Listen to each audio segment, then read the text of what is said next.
It's been mined in the Islamic State of Niger. It'll be flown on to Islamic Libya, then on to Islamic Pakistan. It was a major breakthrough for intelligence, but stopping Khan was now no longer a priority. 1970s और 1980s का दशक America और Soviet union के लिए जितना ज़्यादा महत्वपूर्ण था, पाकिस्तान के लिए समय उतना ही ज़्यादा ज़रूरी था। ये वो दौर था जब भारत, अमेरिका, फ्रांस, चीन, सोवियत यूनियन, लीबिया और सऊदी अरेबिया, इन सब का अपना अलग अलग किरदार था और ये सारे किरदार पाकिस्तान के लिए उस समय पर काफ़ी ज़रूरी साबित हुए। Here at Kahuta, just outside Islamabad, under conditions of rigid security, Pakistan's attempting to transform yellow cake into bomb-grade uranium. Late 70s तक दुनिया भर में ये ढिंढोरा पिट चुका था कि पाकिस्तान न्यूक्लियर बम बना रहा है, लेकिन कोई भी देश पाकिस्तान को रोक नहीं पाया, यहाँ तक कि अमेरिका भी नहीं। और 28 मई 1998 को पाकिस्तान ने अपना पहला न्यूक्लियर टेस्ट किया। दुनिया भर का मानना है कि पाकिस्तान का न्यूक्लियर प्रोग्राम 1974 में भारत के न्यूक्लियर टेस्ट के बाद चालू हुआ। तो पूरी दुनिया के जानने के बावजूद पाकिस्तान ने ऐसा कैसे किया कि पूरी दुनिया जानती थी लेकिन कोई उसे रोक नहीं पाया, यहाँ तक कि अमेरिका भी नहीं, भारत भी नहीं। और आज ईरान का न्यूक्लियर प्रोग्राम, नॉर्थ कोरिया का न्यूक्लियर प्रोग्राम पाकिस्तान की ही देन है।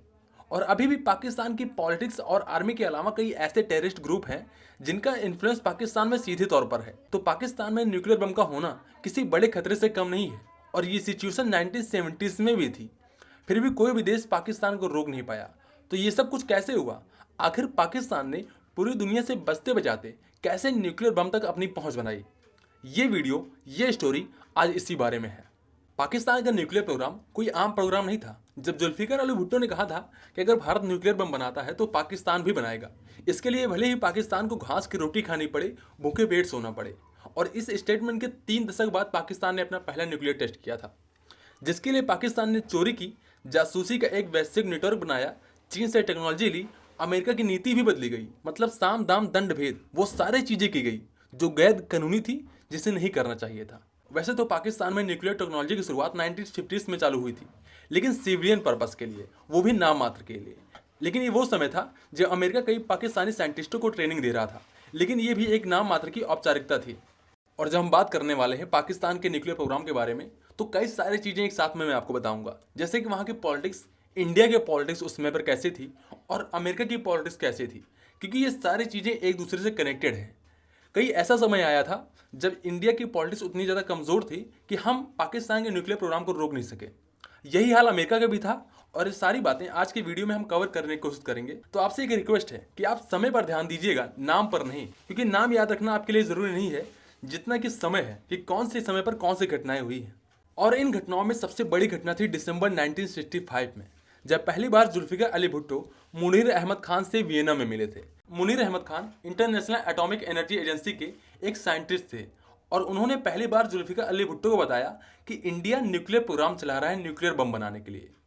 आपको बता दें कि ये मीटिंग जो हुई थी अक्टूबर में हुई थी, जिसके 1 महीने बाद सितंबर में पाकिस्तान का पहला न्यूक्लियर प्लांट बनाने के लिए कनाडा के साथ डील चालू हुई और ये प्रोजेक्ट चालू कर दिया गया था। और इसके बाद जुल्फिकार अली भुट्टो ने पाकिस्तान के प्रेसिडेंट को ये सब बताया और इन सब चीज़ों के बाद में जुल्फिकार अली भुट्टो, आयूब खान और मुनीर अहमद खान के बीच में एक मीटिंग होती है 11 दिसंबर 1965 को लंदन में। लेकिन ये सब पाकिस्तान के लिए इतना आसान नहीं था, क्योंकि अभी अभी युद्ध में पाकिस्तान भारत से हारा था और उसके लिए न्यूक्लियर प्रोग्राम पर काम करना इतना आसान नहीं था। 1967 को आयूब खान से अलग होकर जुल्फिकार अली भुट्टो ने अपनी नई पार्टी बना ली, पाकिस्तान पीपल पार्टी के नाम से। और इसी बीच 1968 में अमेरिका और उसके सहयोगी देशों ने दुनिया के सामने नॉन पॉलिफरेशन ट्रीटी लाई, जिसके हिसाब से दुनिया में सिर्फ 5 देशों के पास न्यूक्लियर वेपन्स रखने का हक है और इसमें भारत नहीं था। तो जाहिर सी बात है, भारत न्यूक्लियर प्रोग्राम पर काम कर रहा था, तो भारत ने इस पर साइन नहीं किया और भारत को देखते हुए पाकिस्तान ने भी साइन करने से मना कर दिया। और जब दिसंबर 1971 को ईस्ट पाकिस्तान नया बांग्लादेश बना, तो पूरा पाकिस्तान डरा हुआ था। ये एक ऐसा समय था जब अमेरिका और उसके इंटेलिजेंस एजेंसी जो हैं इंडियन न्यूक्लियर प्रोग्राम के बारे में पता लगा चुकी थी और 1972 को इसके बारे में CIA ने एक रिपोर्ट भी जारी करी थी। तो पाकिस्तान के आर्मी और इंटेलिजेंस एजेंसियों को भारत के न्यूक्लियर प्रोग्राम के बारे में पता चल चुका था। 20 दिसंबर 1971 को भुट्टो प्रेसिडेंट बन गए। इसके बाद उनका पूरा फोकस पाकिस्तान के न्यूक्लियर प्रोग्राम पर चला गया। मुनीर अहमद खान को उन्होंने वियना से पाकिस्तान बुलाया गया और पाकिस्तानी एटॉमिक एनर्जी कमीशन का चेयरमैन बना दिया गया। जनवरी 1972 को भुट्टो ने मुल्तान शहर में एक पार्टी रखी जिसमें ज़्यादातर न्यूक्लियर साइंटिस्ट को और स्टूडेंट्स को बुलाया गया। ये एक ऐसा समय था जिसमें पाकिस्तान के पूरे न्यूक्लियर बम के बनाने के प्रोसेस के बारे में बातें की गई, कौन कौन सी ज़रूरतें हैं उसमें, उस चीज़ के बारे में बात की गई। लेकिन अभी भी पाकिस्तानी साइंटिस्ट इतने काबिल नहीं थे कि वो न्यूक्लियर प्रोग्राम बना सके, न्यूक्लियर बम बना सके। और तभी AQ खान का नाम सामने आता है, जो पहले तो नीदरलैंड की एक कंपनी यूरेनको में काम करते थे। 17 सितंबर 1974 को AQ खान ने जुल्फिकार अली भुट्टो को एक लीडर लिखा।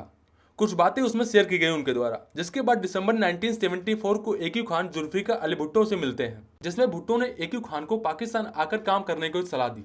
जिसके एक साल बाद 15 दिसंबर 1975 को AQ खान नीदरलैंड की यूरेनको कंपनी से, जहां वो काम करते थे, बीमारी का बहाना बताकर पाकिस्तान चले गए। कहा जाता है कि भुट्टो से मिलने के बाद AQ खान एक साल तक यूरेनको से यूरेनियम एनरिचमेंट टेक्नोलॉजी चुरा रहे थे और कई सारे रिसर्च और स्केच पेपर भी उन्होंने बनाए। पूरी टेक्नोलॉजी के बारे में उन्होंने वहां पर बुक्स लिखे, जिसे वो 1975 को पाकिस्तान लेकर आए थे। और इनमें न सिर्फ टेक्नोलॉजी को लेकर बातें थी, बल्कि वहाँ के जो सप्लायर थे उनके भी नाम थे और उनकी कॉन्टैक्ट डिटेल्स थी। कि 1971 में पाकिस्तान ये जान चुका था कि अगर उसे न्यूक्लियर बम बनाना है तो उसको किसी बाहरी देश के सहयोग की जरूरत पड़ेगी, किसी ऐसे देश के सहयोग की जरूरत पड़ेगी जिसके पास पैसा हो, जो न्यूक्लियर बम बनाना चाहता हो लेकिन वो सहयोग करना चाहता हो। तो इसमें सबसे बड़ा नाम आता है लीबिया का। लीबिया एक ऐसा देश था जो चाइना के पास भी गया था न्यूक्लियर बम के लिए, पैसे के बदले में बम देने के लिए। भारत के पास भी वो आया था, लेकिन इन दोनों देशों ने मना कर दिया था। लेकिन जब भुट्टो वहाँ पहुँचे तो लीबिया की सरकार ने इनको ऑफर दिया था कि आप बम बनाइए और पूरी टेक्नोलॉजी हमें चाहिए, इसके बदले में हम पूरा उसमें फंड लगाएंगे। इसमें सऊदी अरेबिया का नाम भी आता है। और ये दोनों देश तैयार हो गए थे पाकिस्तान को पैसे देने के लिए, न्यूक्लियर बम बनाने के लिए, फंडिंग करने के लिए। ये बात BBC की डॉक्यूमेंट्री में सामने आई थी। तो पाकिस्तान के पास पैसे की इस समय पर कोई कमी नहीं थी, वो जो चाह रहे थे वो कर रहे थे। पाकिस्तान में जब AQ खान आए तो उनके लिए कहूटा में एक साइंटिस्ट लेबोरेटरी बनाई गई, जहां पर वो लगातार काम कर रहे थे। पाकिस्तान के जितने भी न्यूक्लियर साइंटिस्ट थे वो लगातार वहां पे काम कर रहे थे, वो घर नहीं जा रहे थे, लगातार उस पर काम कर रहे थे। और उनके पास इतनी पावर थी कि पाकिस्तान का कोई भी आर्मी, कोई भी पॉलिटिशियन उन्हें रोक नहीं सकता था। जो वो चाहते थे वो करते थे। लेकिन इनके पास सब कुछ तो था, लेकिन जो चीज़ें चाहिए थी, जो इक्विपमेंट चाहिए था, जो फैसिलिटीज़ चाहिए थी, वो इतनी आसानी से मिलने वाली थी नहीं। और तो इसी के लिए पाकिस्तान ने फ्रांस के साथ $1 बिलियन का एक रीप्रोसेसिंग प्लांट लगाने की डील साइन करी। ये एक ऐसी डील थी जिसमें पाकिस्तान $1 बिलियन फ्रांस को देता और फ्रांस वो सारी मशीनरी, वो सारे इक्विपमेंट पाकिस्तान को प्रोवाइड कराता। ये एक ऐसा समय था जब फ्रांस और पाकिस्तान की नज़दीकियाँ काफ़ी ज़्यादा बढ़ चुकी थी। लेकिन 1977 में अमेरिका और दुनिया भर के जब देशों ने फ्रांस पर दबाव बनाया तो ये डील कैंसिल कर दी गई। लेकिन पाकिस्तानी एजेंसी और एजेंट्स ने फ्रांस की सरकारी कंपनियों के साथ लगातार काम करते रहे, जो कि लगातार छुप छुप के काम कर रहे थे, जिसका पता अमेरिका को भी चल रहा था। और कहा जाता है कि यही कारण था कि 1977 में जब पाकिस्तान में PNA मूवमेंट हुआ, भुट्टो को हटाने की साजिश हुई, तो उसमें अमेरिका का हाथ था, जो कि नाकाम हो गई थी। जिसके बाद जियाउल हक आ गए। लेकिन इस समय पर अमेरिका की एक सबसे बड़ी कमजोरी ये थी कि वो सोवियत यूनियन के साथ अफगानिस्तान में इनडायरेक्ट रूप से युद्ध लड़ रहा है। और इसी दौरान 1981 में कहा जाता है कि न्यूक्लियर वेपन का डिजाइन जो है चीन ने पाकिस्तान को शेयर किया। इसके साथ ही 50 किलोग्राम का वेपन्स ग्रेड यूरेनियम भी दिया, जिसके सहारे पाकिस्तान ने एक न्यूक्लियर प्रोग्राम अपना पूरा किया